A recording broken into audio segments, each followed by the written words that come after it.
welcome back everyone to Soul and Self Collective, and this will be day 2 of Raising of the Shrine Day. Mm-hmm. And again, I'm Elizabeth. And I'm Scott. And my beautiful teacher, Tassie. So we've made it to the official day.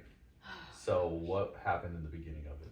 Let me tell you, I thought I wouldn't go to sleep because, the next day is the Raising the Shrine Day, but I slept so beautifully. I slept so fast, and I did not have any insomnia whatsoever. And then I woke up, I forget what time, like maybe around 6:30, and I was just kind of in the kitchen, kind of doing minor cleanup, and then guests started to slowly arrive. And I remember my heart was like kind of palpitating a bit because I was like one step closer to like me going to shake on my bench. I don't know if you guys feel this way, if you're walking the same path as I am, raising as a shaman, but it felt like forever ago that I did my shake test with you, and it was the only and ever for like shake test I've ever done in my entire life, and so I wasn't sure if I would shake again. I thought that's a really normal thing. Oh, is it?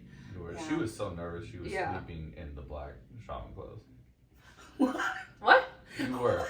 You slept in the clothes that you were going to. I don't remember doing that. Yeah, did I? You blacked it out. I dropped the PTSD. Did I? Okay, I can't even defend myself because I don't remember if I did that or not. So I guess we'll take your word for it. When I raised my shrine again after 10 years, Molly was curious. She was asking me, "Are you nervous?" And I said, "No." And she was like, "Oh, because you haven't actually done the movements in a long time." And I was like, "It's like riding a bike. Like, I'm not worried." Yeah. But then Foreshadow. The difference between us though was that I lived where my teacher was. So before she came to raise me, I went to her house all the time, twinning there. That's nice. But yeah, as I mentioned in the previous video, I'm a little picky because I want to make sure me and my teacher personality and their lifestyle and whatnot, it meshes well. And her values and my values, they match.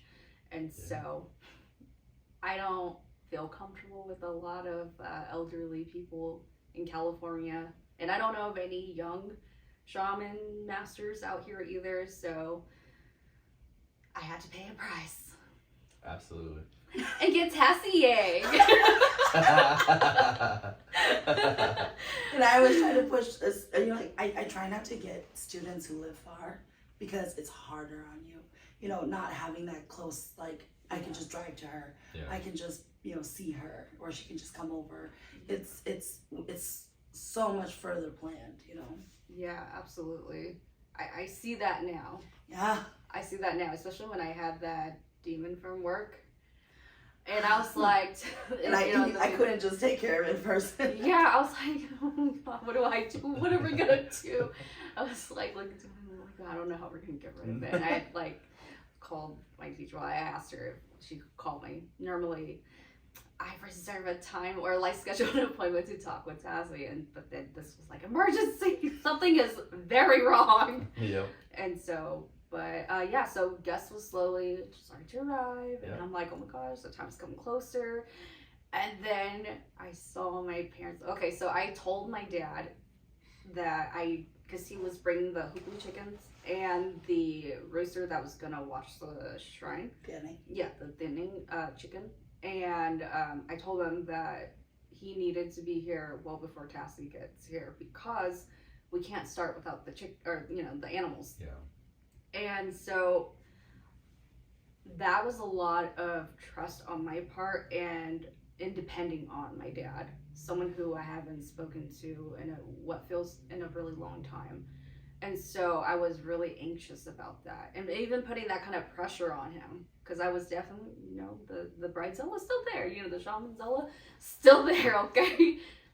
And so I was like, make sure you get here before she gets here.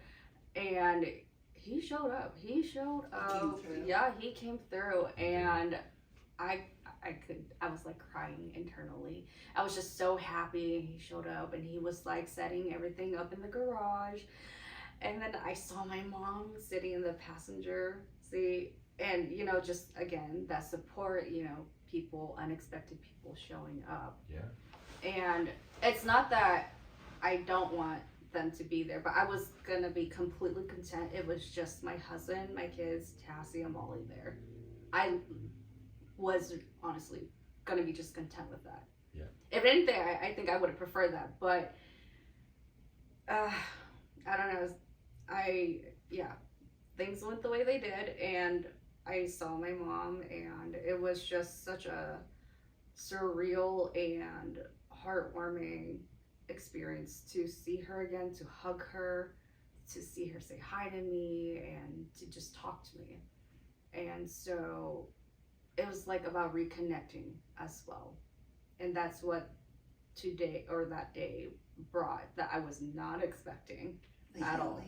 Mm-hmm. Exactly. Yeah, because even when you were coming up to that day, we kept saying, like, why did we invite so many people? Like, we just wanted it to be very small. We wanted to have a very small amount of people. So, Tassie, here I am speaking to you in third person. But, so you have a very intimate amount of students in California. And me and my peers, I would say we're tight knit, you know, because it's just us here. And we're a bunch of little orphans abandoned in California. Our mother comes to visit us once in a while. And so I would feel so bad if I told my shamanic siblings, like, no, you can't come. Privacy, hello. No, that would be so rude. And so I know I wouldn't want to miss that experience in seeing that and witnessing that. And so, and we don't get to really watch a lot of our teacher Onenga, and so every opportunity is like precious. And so I was not going to be selfish. Like that would just be so rude on my part. And it was good because one of the first things we did was the Oopli. And that was one of your first moments where you got to be vulnerable with a bunch of people around. No, even with like the hooply part, wait, hold on, you going to the second round. I did the second round hooply, but before that part, you know, my teacher, she did the hooply in the first part. Yeah, and when I hooply for people, I see different versions of them. Of the spirits that have gone off too far, you know, and it's very, that's how I see it when I hooply for people, because then, you know, like a lot of elders, they all hooply very similarly, the same tune, the same words, usually because that's taught. But then when your Kwaneng do the hooply, it's almost when you go to Shayai for people, they show you all of these scenes and images where they are, because I hooply for people, and then I'll see their dog like lost, so that I'm like, get another egg, we need to call your dog. Wow. Yeah, and that is when things come out. Like, you know, I've hooply for people where they're telling me that they're asking me to hooply for someone else in the family because something happened to them too. So, you know, a lot of times when clients are asking just for so many people or just themselves, during the hooply, you get to kind of do the full circle of what's missing to make sure that the spirit fully comes, you know? Yeah. So then for yours, you know, like, I saw an emo version of you. I was like, no, it was funny, okay, because when I saw it, I was like, I think this is a ghost. So rude. It looked, I was like, this don't look right. So we struck it with like... Wait, how did you know? Why did you think I was a ghost? Because you look really emo. Wait, what does emo look like to you? It don't look like you. It don't look like you now. Like, you now is like, you know, different. This is like emo Liz. Like, I still don't understand what emo is. Your teenage years were rough. It just looks like person. Okay, so there is a photo of Liz in her house. We were all leaving her house yesterday, right? And then I stopped and I looked at this photo of her and Scott, and I was like, "Who is this boy in this photo?"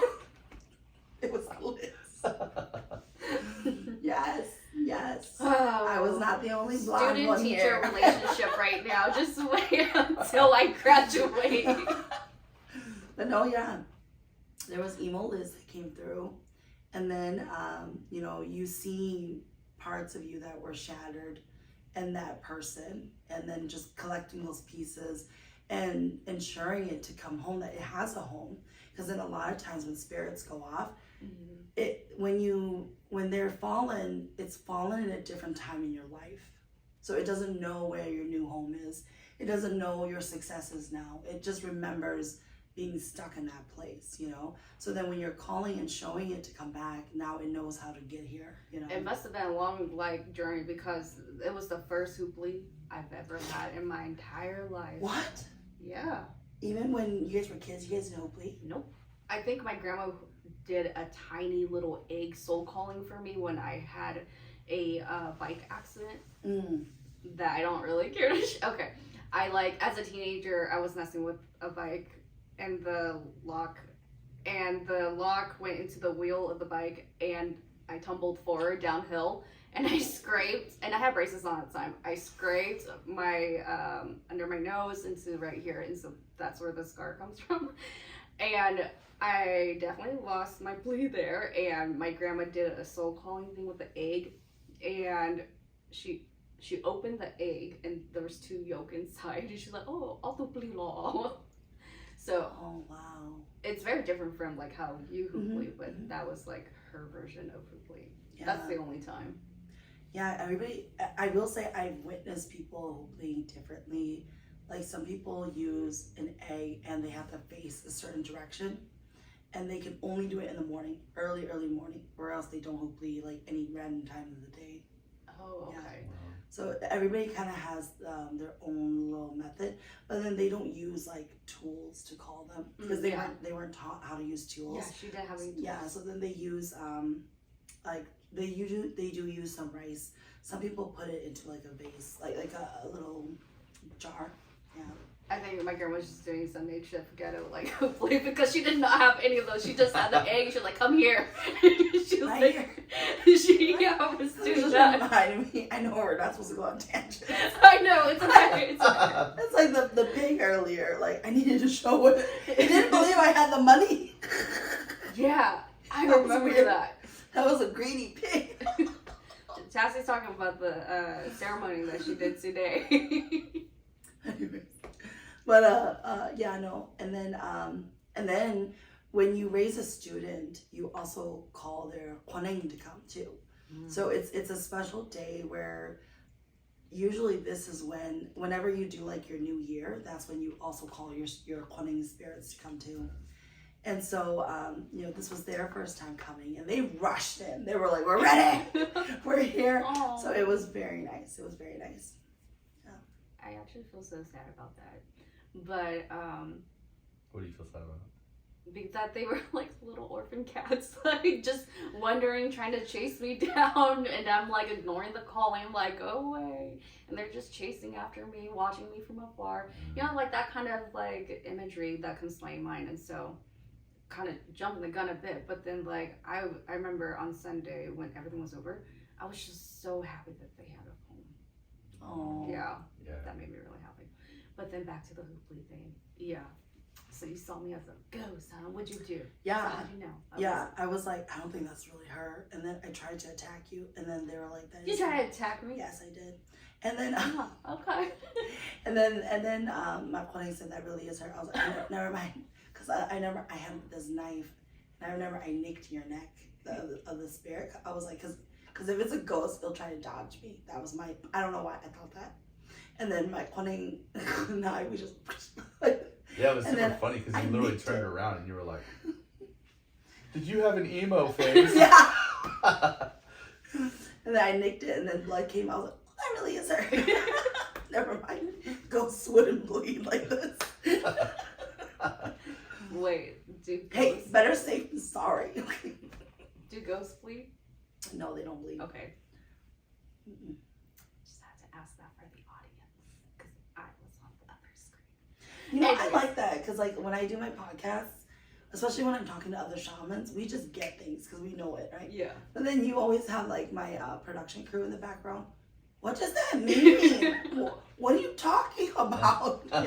See, We forget that though. I'm still in the in-between of like nub cake, like kindergarten shaman, and the one before they start school.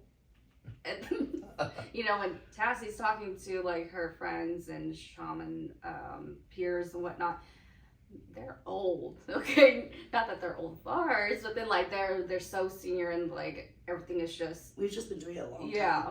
Mm-hmm. And so Yeah. And how was the second one that you did? Because I know when you did yours, weren't you speaking English? Mm-hmm.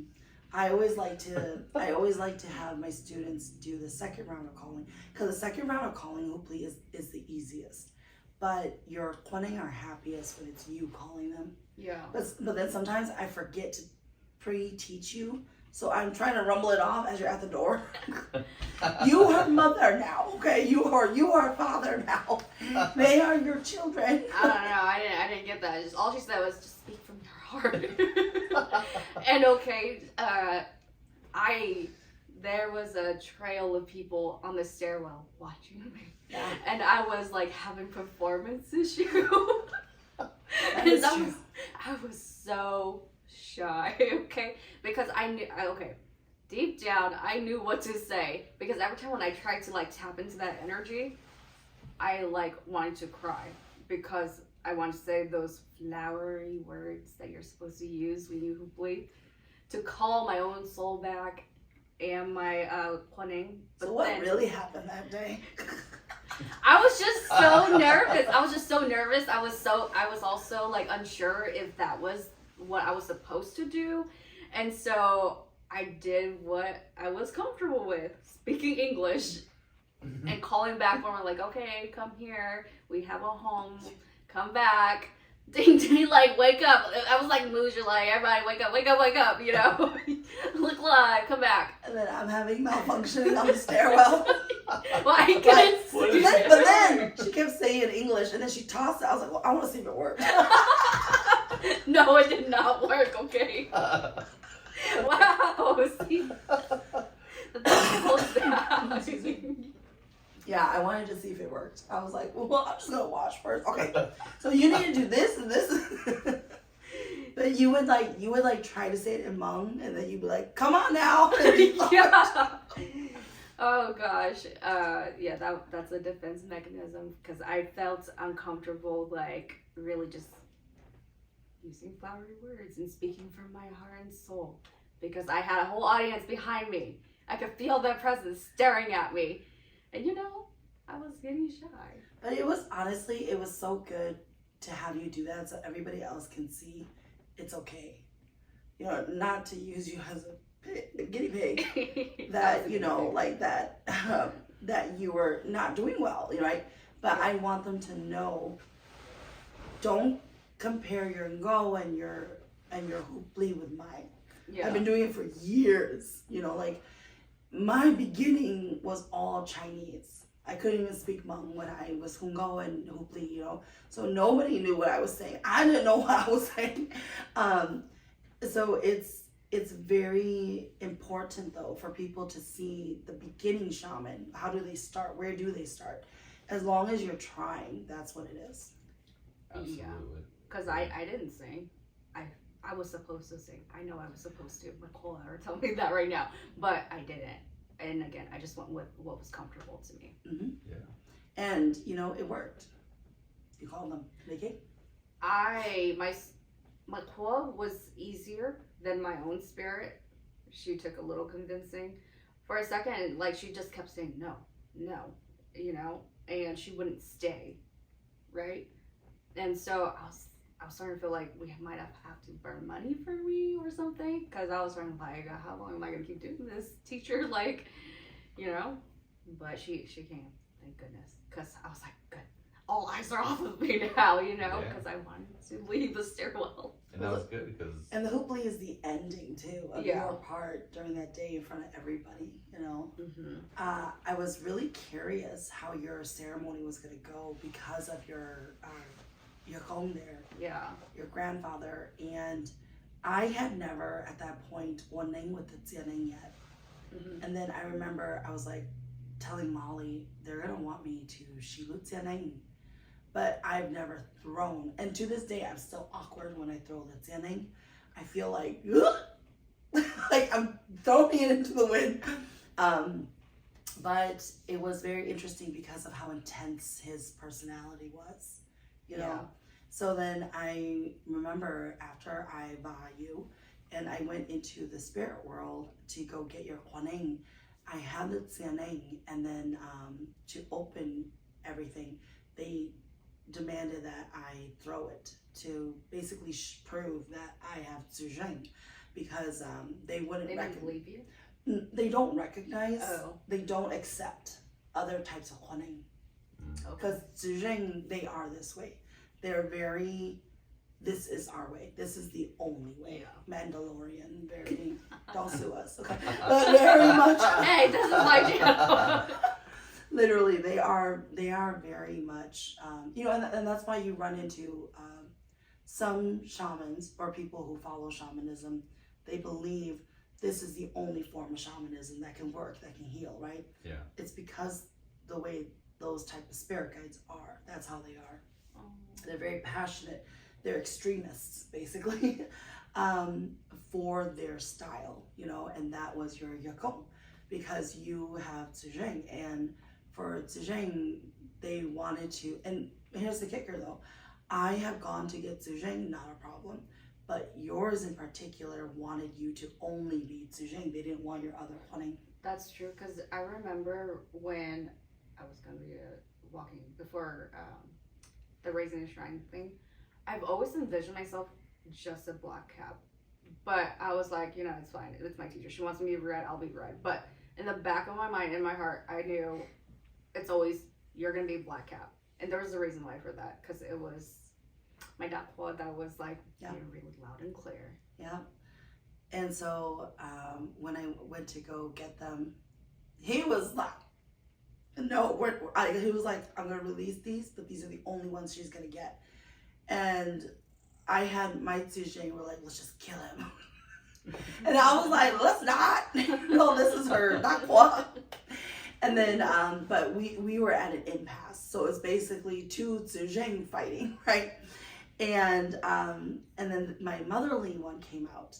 And it's so odd when she comes out because she's so not like me. So I feel like I can't even get angry because something loving and motherly is coming out. Like, what is this? That's literally what it feels like, because I'm not used to living life in that way. And she was just like, we hear you, but that's just not the way it is. and then it got to the point where your Yakong wasn't gonna win. So then he released them, and then he now he wanted to renegotiate that he stands in front of your Tokwas. Oh. And I'm like, and we're like, nope. And then we moved him to the back. Because again, it's you want to think of it as he just wanted to protect you. And this is how he knows to protect you, was let me take charge. I know how to protect her. I know how to take her. But that's not the way it's supposed to be. Yeah. And just going back, you know, like we end up seeing a lot of, you know, when you Waneng, I always say it's a little bit of Tuokakai, where we see a lot of intimate and dark moments in your past, you know, like we don't need to see, you know, all of your successes, you know. We're looking, where are you broken? Because we're looking for, where do we go to fix you? That's what we're looking for. And so, you know, I went and saw a lot of dark moments in your life that we had to make sure that we were making you whole. Yeah. Because only when you as a shaman are healed and you don't have dark entities on you that can sway you in an incorrect way of going, and they exist, you know, unfortunately it's real. Like there's a thing that we call it the Ning Zone, you know, like the Ning Zone, it's basically this dark, and I have to be very careful how I describe it, because my clients are like, be careful. It can lead a shaman astray if you don't get rid of the Ning Zone on a student or even on yourself, you know. That needs to be removed, or when you ordain, it will give you ideas that are considered unclean. And when we say it's unclean, it can cause possession, and it can cause you to hallucinate and see things and not listen to those closest to you because your judgment is skewed now. When you have the name zone, it's also sometimes hard for shamans to even understand why we're getting rid of it, because you feel like you're being lied to. Okay. Like, because that's still a part of who you are. Like, why are you removing a part of who I am? Because it's not healthy for you. So, making sure those kind of things are off of you. Sleep paralysis shouldn't happen to you. All of that stuff. Making sure that you are whole. So it was, even if we see these things, it's good to heal that person. Yeah. And, a lot of people will feel body pains too when we're working on them. Yeah. So I remember when you were owning and you were doing that part, I remember looking to you because I was getting chest cramp. And I was like, oh, maybe I'm not drinking enough water because, we were doing things back to back and everything's just moving, And so maybe I'm just thirsty, or like I've been sitting straight and watching like super straight too long. Like I have really bad posture, so maybe sitting up straight is causing cramps. And so I kind of arched my back and, trying to stretch it out, maybe it'll go away. Nothing I did would relieve it. If anything, it just kept like the pain was getting stronger. Mm-hmm. So to the point where I had to turn around because in the shrine room in my office, I also had a camera because it's such a small space so that other people, like other guests, could see it out in the living room. Yeah. And I didn't want them to see like something was wrong with me because I'm shy and awkward. So I was turning around and I was telling Scott, I was like, something's wrong. Like I have a lot of chest cramp. Like it was getting so bad and kind of long to the point where I was like, dang, do I need to go to ER? Or urgent care? It like started in one spot and it expanded to like a butterfly in my upper chest. And we're healing your heart during that time. Because, and you can cut this part out if you're not comfortable with it, but when I was healing you, they said that we needed to heal your heart because all that trauma was causing you to have a skewed perception of things. Like not having that trust and faith in people and in humanity. Yeah. As a shaman, it's important that bad things do happen to us, but again, it was all a test. It's not the end goal. It's meant for you to overcome it and learn from it so you know how to help others, or else we don't have compassion and then we choose not to help people. No, that's absolutely true, and I want to keep that part in because it is really important to have that, because I definitely did have like trust issues. Not that, okay, how to word this? I am not cold towards people. I have great social skills. I would like to think that. And I'm very warm and genuine people. But when people are doing that back and I don't know them that well, I think that they have a motive. Is that fair? No, it's not. But then it's just the way how I grew up and being taken advantage of by not, unhealed people. It, like what you were saying, it skews my perception of people who are really just trying to be genuine as well, like I am. And so and that's why it's basically a different form of energy work, but a lot of people can, especially a lot of people I do ceremonies for, they feel body pains because I'm working on them in the spirit world when it's happening. I remember my one of my younger sisters, she had surgery when she was younger, and when I did a ceremony for her to remove an attachment, we also had to heal her surgery area because she didn't have a ceremony afterwards. And she was in so much pain, she was like gonna double over, just because there's so much healing that you have to do. So a lot of people, I will say, I don't warn people about this. Yeah, there was no warning. There was no warning. I even looked at Molly, I was like, is it normal? What was happening? Yeah, it is very normal. And it lasted quite a while. It did, yeah. But it subsided. It did. But then your wedding was super, obviously they were like, about time. And how did it go for you when you went to wedding, like in front of everybody? Okay, so when I did the shake test, I got a glimpse of images and visions.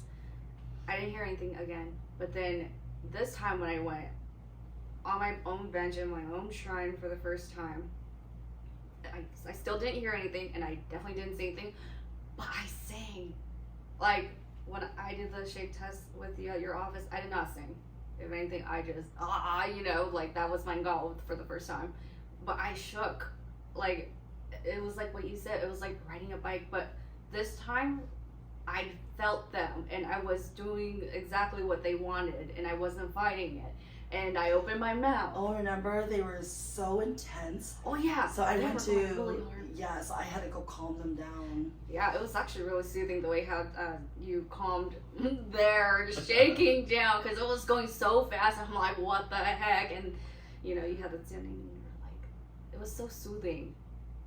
Yeah. And yeah, I didn't hear anything, but I remember the God I was saying, and I was acknowledging a lot of what felt like relatives or something, I don't know, ancestors. I was acknowledging a lot of those. Yeah. And then, yeah, that's all I can remember. And then I came down, and then. So relieved it was over. You know, when I came down, I saw my mom. I was not expecting to see my mom. Holy crap. I was so surprised that I saw her. It kind of scared me for a second. She ran over to see you. I will say she was the one that because we were trying to put the camera feed out into the living room. Yeah. She was always the one that whenever it disconnected, she was the one that was trying to get it to reconnect so she could see. Because you were very emotional. Yeah. So it was very nice seeing her, and then she did come in for that shake part. But I've always been curious, what does Liz's world look like? It's just cry over here like yeah. We'll give her a moment. We'll give her a moment. We'll talk around you. Oh my god, No. I'm dead. It's definitely a lot of, you know, okay, honestly, it looked like an anime. like you know, like in those, okay, I don't watch much anime, but I remember seeing, it looked like the scene. No, okay. Oh, I do have tissue. It's okay. I remember seeing, like, it looked like the film was moving like this, and then a dragon comes out from the ground, and then all these birds are flying around them. I was like, what anime is this? Inuyasha.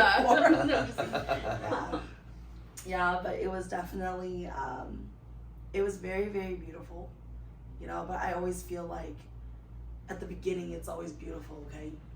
Don't expect this all the time. Caveat, I don't know, because my world where my guides take me, my world is pretty scary, okay? And I always I kind of doubt them, my guides, where they take me, because you know, you always tell me, like, you should not be fighting things, you should not be going anywhere dangerous. It should look like Lord of the Rings, you know. At the beginning, the Hobbit. Green hills and everything, and that's what I was expecting. But then some parts, like in my journey, sometimes it's really scary, dangerous, looks like I should not be there at all. Like, But if you live there, yeah, it's but different. Yeah, like my guys, they always like put there by reassure your me. higher self. Yeah. They always reassure me, like, this is your place, this is yours. You have nothing to be afraid of. Yeah. Okay, and so we saw my mom, and then I was really taken aback by that. And then I remember hearing Molly is like, she's the cutest, like, happy-go-lucky pep cheerleader. She was like, oh, it's Liz, Yeah.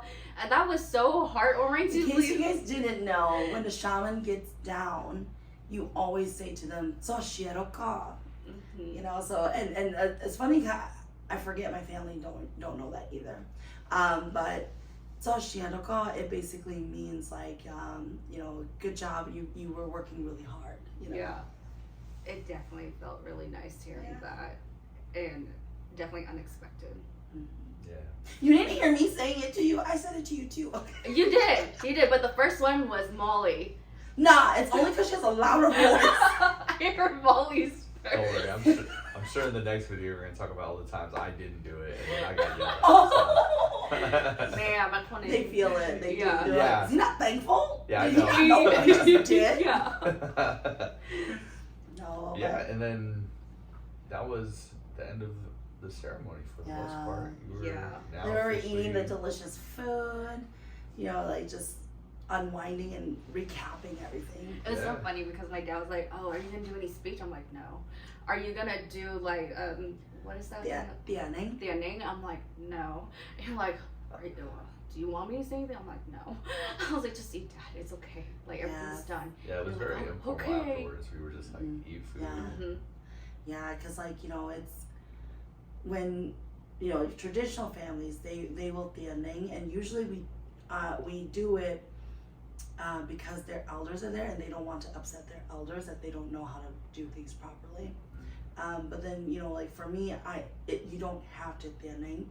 The only time for our lineage here, it's when we are about to Waneng, where they pay, and then when the shaman when they get down from doing their journey, then they pay again. That's the only time you need it for the Waneng. So I tend to operate if it's only needed for Waneng. If it's just for the families to get along, you know, like that's not needed. Oh, okay. So yeah, everything was easy peasy, super casual with my ceremony, and we ate. It was good. Yeah, and then Yeah, and then after that, we were just trying to take notes so we knew what to do. I We left. took notes, yes, because we did a lot, obviously, right? And so I wanted to make sure that we would be okay without Tassie and Molly being here holding our hands, because the next day it's just gonna be you and I. Yeah, how to set the shrine up. What I'm Yes. supposed to do. And honestly, the amount of stress of hosting your own ceremony, and then it's your, you know, your actual raising day. Everything that I tell you, you're probably not gonna remember. So I frequently will have students text me like, okay, I don't remember. Do we always need to put a piece of paper on the bench?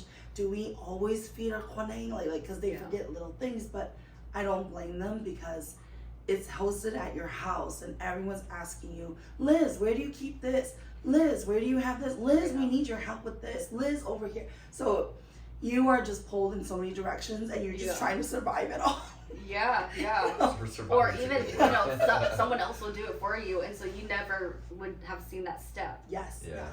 And so definitely was taking notes really good, because I wanted to, you know, in the future share that with like if Molly also looked over your notes too, so that was nice. Yes, I made sure Molly was like working with me, and then I had Tassie, you know, you scrubbed it for me, and She's unknowingly prepping for when you have students. Yeah, I was prepping for my students, and then I wanted to share my notes when it was pristine with like my peers too, and so making sure like everyone was on the same page and the same learning. Yeah, and then after that, everyone left. And how did you feel the next day once everything was over and no one else was around? Yeah, was it more calm? Oh yeah, it was absolutely super calm, and again that feeling like thank God it's over. Yeah. Thank goodness. Yeah, I remember those days.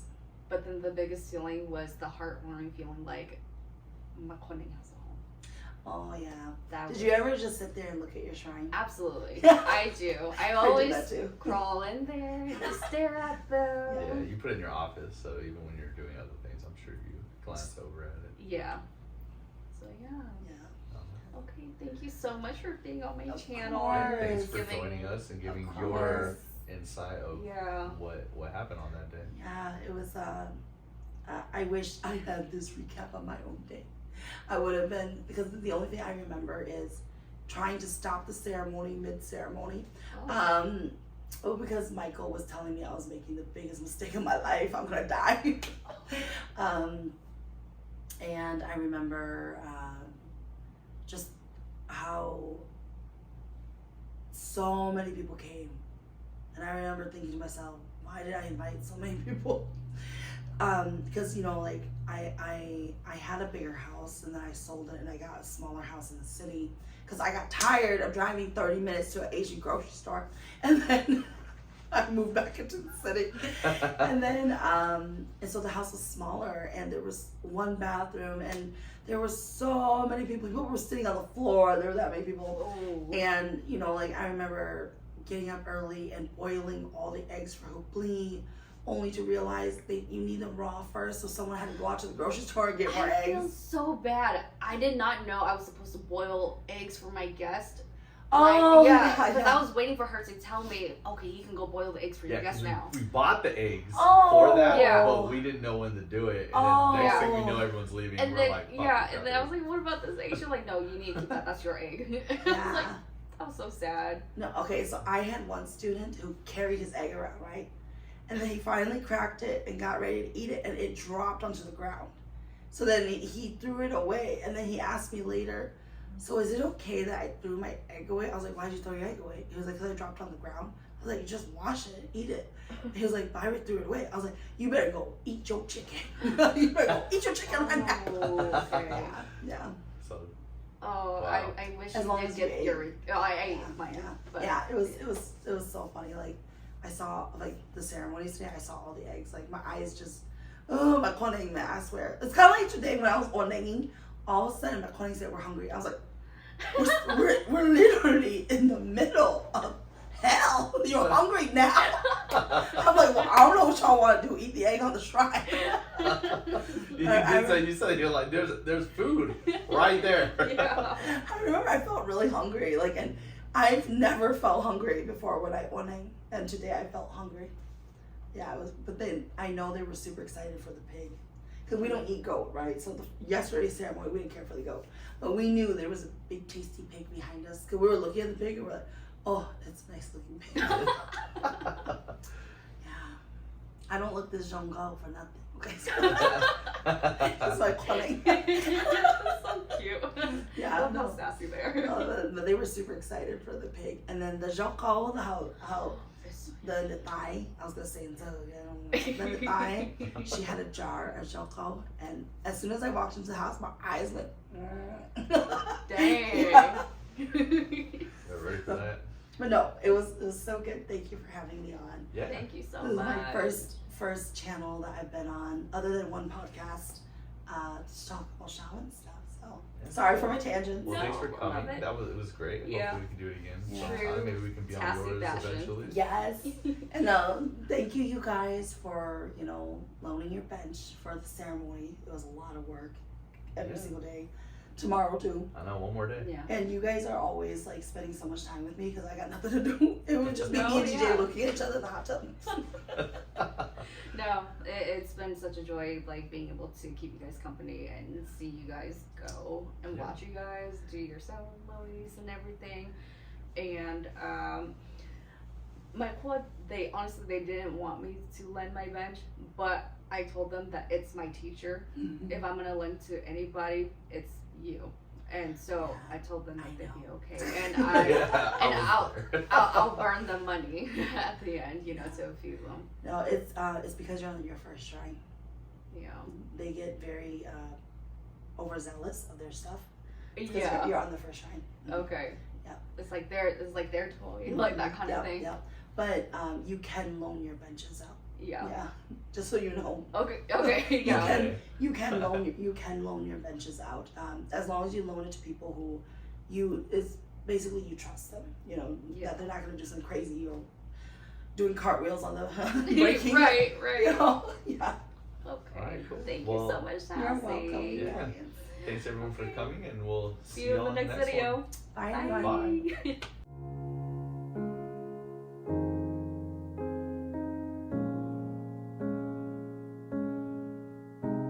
The city hasn't broke me yet, full of lonely people just wandering around for their own mistakes. When you feel like your life's about only things, you stay around looking for the meaning. 너무 피곤해. But I remember how I made it through, and I thought it was cruel before. Then I miss him too. Then my heart beats to die again. If all of me can be at peace, and it's hitting me hard this time. If all of me can feel this free, but I'm making sure nothing owns me or breaks into my soul.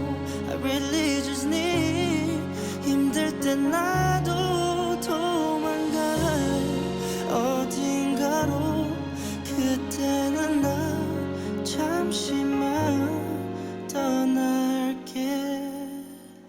처음부터 혼자였던 거야. 설명할 수 없는 공허함에 언제부턴가 슬픈 기억만 찾고 해저녁에 비워진 사이 술잔들 항상 기억해 how I made it through. I thought it was cruel before that I miss him too. Then my heart beats to die again. If all of me can be at peace, and it's hitting me hard this time. If all of me can feel this free, but I'm making sure nothing owns me or breaks into my soul. I really just need 힘들 때 나도 도망갈래 어딘가로. 그때는 나 잠시만 떠날게. 지금까지 만나지 못한 그런 사랑이 또 나에게 힘들게 다가온 그대를 아직 너 멀리서 바라봐. It's the same love, it's the real love I need, and it's here